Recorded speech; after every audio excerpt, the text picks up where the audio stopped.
कभी कभी दुखी होना भी ज़रूरी है और कभी कभी उस दुखी होने वाले सिचुएशन से भागना भी ज़रूरी है।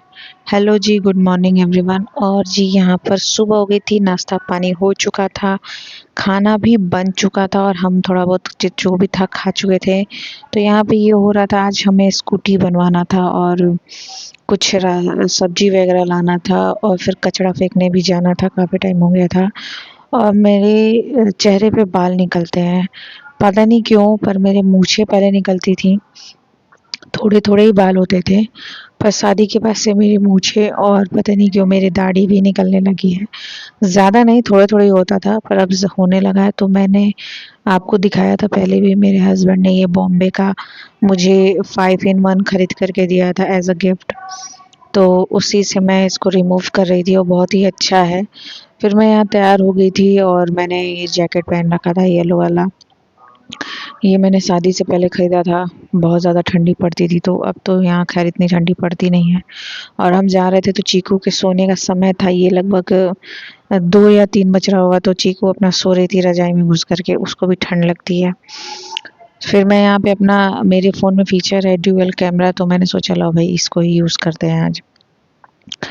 फिर हम निकल गए, तो पहले हम यहाँ से जाने वाले हैं, कचरा फेंकेंगे, फिर वहाँ से कुछ ऐसे सामान लेने हैं जो रोज़मर्रा की ज़िंदगी में हम खाते हैं नाश्ते वगैरह में, जैसे मूंगफली, चूड़ा और चना, ग्रीन हरा वाला जो मूंग होता है वो सब लेंगे।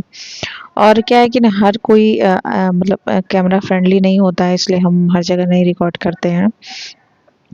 फिर यहाँ रास्ते में दिख गया था एक समोसा और मोमोज वाली दुकान, तो हुआ कि नानी तो कुछ खा नहीं रही हैं, तो उनके लिए समोसा पैक करा लेते, तो यहाँ पे समोसा पैक करा रहे थे नानी के लिए। फिर यहाँ से हम निकल कर के थोड़ा सा रास्ते में एक आध मंदिर पड़ता है, मैं दर्शन करते हुए चल रही हूँ। फिर हम आगे थे अपने ही लेन में, मतलब चलते चलते, तो यहीं पे गाड़ी देनी थी बनने के लिए, तो हम वहाँ थोड़ी देर रुकेंगे और थोड़ी सी गाड़ी वाड़ी दिखाएंगे, क्योंकि एक्सीलेटर जो है हम लोग का ख़राब हो गया है। फिर उसके बाद दिखाओ करके कि, तो दुकानदार ने बोला कि सॉरी, आप कल आ जाइए, कल सुबह में ही आ जाइए तुरंत बन करके, फिर मैं आपको दे दूंगा। ऐसे आप अभी रुकेंगे तो बहुत शाम हो गया है और टाइम लगेगा। तो फिर पूजा के रूम के लिए थोड़ा सा पेपर वगैरह लेना था, सब्जी वगैरह सब ले करके फिर हम घर आ गए, दूध दूध ले करके। तो यहाँ पे चीकू काफ़ी देर से इंतज़ार कर रही थी और फिर मैंने यहाँ पे लाइट जलाई, और मैंने आज तो नहीं, फिर मैंने सोचा कल थोड़ा सा रूम वगैरह साफ़ करके, क्योंकि कल बृहस्पतिवार भी है, तो थोड़ा साफ़ उफ करके फिर अपना अच्छे से पूजा पाठ करेंगे।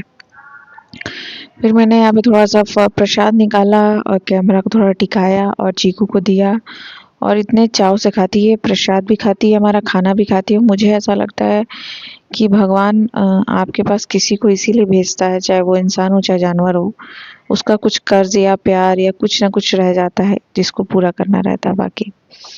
फिर मैं यहाँ पर बैठ गई थी मटर लेके छिलने की, चलो भाई चूड़ा मटर बना लेंगे, चाहे मटर का कुछ डाल के बना लेंगे, क्योंकि रात में फिर बहुत ठंड हो रही थी और मुझे कुछ काम करने का मन नहीं कर रहा था। तो मैंने इनसे भी पूछा कि खाना खाना दूंगा ना, खाना खाने का मन नहीं है मेरा, तो मैंने कहा कुछ हल्का फुल्का बना दूं। तो इन्होंने कहा कि ठीक है, मैक्रोनी रखा है थोड़ा सा, वो बना देना। तो मैंने कहा ठीक है। तो मैं मटर छिलने के बाद उठी और फिर किचन में गई, और फिर जितने भी, पहले तो मैंने फ्रिज वगैरह, फिर पूरा, मेरा फ्रिज तो हमेशा ही साफ़ रहता है और मैं साफ़ करती चलती हूँ, इसलिए मुझे ज़्यादा बर्डन नहीं रहता है। थोड़ा बहुत जो गिरे थे पत्ते वगैरह मैंने वो साफ़ किए, सब कुछ निकाल करके अच्छे से मैंने साफ़ किया। और उसके बाद मैंने इनसे कहा कि मैं अभी साफ़ कर रही हूँ फ्रिज, और सब्जी वब्जी काट वाट के सब रखूँगी, उसके बाद बनाऊँगी। तो इन्होंने कहा ठीक है, तुम कर लो, अभी टाइम है मेरे। तो मैडम उन्हीं के पास बैठी हुई थी। तो फिलहाल मैंने पहले सब सब्जियां निकाली, फिर उनको साफ़ किया, मतलब जो पील करना था पील किया, गोभी के सारे फूल निकाल के काट के अच्छे से कीड़ा देख करके धुल के रखा। और मैं हमेशा कहती हूँ, आप लोगों से शेयर करती हूँ कि मैं चीज़ें हमेशा पहले से ही करके रखती हूँ कि खाना बनाने जाओ तो फिर देरी ना हो। तो मैंने सोचा आज मैं आपसे शेयर ही करती हूँ कि मैं कैसे करती हूँ। वैसे मैंने फुल वीडियो नहीं लिया, क्योंकि ये सारी चीज़ें सबको ही जानता है कैसे करना है, तो मैंने कहा कि थोड़ा बहुत मैं आप लोगों को दिखाती हूँ कि मैं कैसे करती हूँ। तो मैं बस ऐसे ही चीज़ें अलग करूँगी, फूल वगैरह काट के धुल के अच्छे से कीड़ा उड़ा देख के रख दूँगी।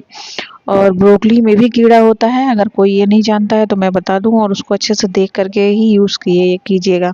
शिमला मिर्च साग, पालक का और धनिया का पत्ता सब धुल-धाल के मैंने रखा। फिर जब तक मैं काम कर रही थी, चीकू आगे-पीछे घूम रही थी कि मैडम को कुछ खाने को चाहिए, तो मैं समझ नहीं पा रही थी, तो मैंने इसको बहुत कुछ दिया खाने को, नहीं खाई, तो इसको अब खेलने का था। तो वो खेलने इंतज़ार कर रही थी, तो वो उनके साथ खेल रहे थे साहब। तब तक मैंने आज जितनी भी सब्जियाँ धुली थी, उसमें से थोड़ा-थोड़ा लेकर के मैंने सोचा लाओ मैकरोनी ही बना देती हूँ। फिर मैंने ये बनाया और मैंने रख दिया। मैंने कहा कि भैया ये लगभग साढ़े 6-7 बज रहा था। मैंने कहा बना के रख दिया, अब इसका चाय बना लेना और फिर बताना जब खाना होगा तो।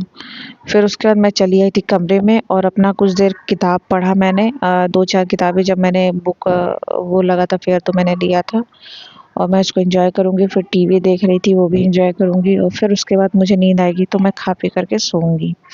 यही था आज का दिन हमारा, इतना छोटा सा, प्यारा सा, अच्छा सा। और उसको कैसे प्रोडक्टिव बनाना है ये तो मैं नहीं जानती। मैं रोज़ कुछ ना कुछ नहीं करती हूँ कि मैं उसको प्रोडक्टिव बनाऊँ या अच्छा करूँ या फिर अपने आप को डिप्रेशन में जाने से या फिर बोर होने से या फिर दुखी होने से बचा लूँ।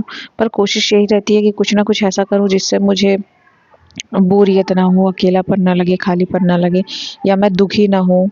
कुछ ना कुछ मैं काम करती रहती हूँ। शादी से पहले नौकरी करती थी तो उसमें बिज़ी रहती थी। फिर शादी के बाद चीज़ें मैं खोजती रहती हूँ कि मैं ऐसा क्या कर लूँ या मैं ऐसे दिन के लिए क्या ढूँढ लूँ जिससे मैं बिज़ी रहूँ। तो अभी भी मैं थोड़ा हाथ पैर मार रही हूँ, नहीं होगा तो मैं इस ब्लॉग बनाने के साथ-साथ यूट्यूब चैनल के साथ-साथ सोच रही हूँ नौकरी भी करूँ और उसके लिए मैं हाथ पैर मार रही हूँ। जैसे ही मुझे कुछ सफलता मिलेगी मैं आप लोगों से ज़रूर बताऊँगी। तब तक के लिए ब्लॉग एंजॉय करिएगा और अपना ख्याल रखिएगा और जितना हो सके प्रोडक्टिव चीज़ करिएगा।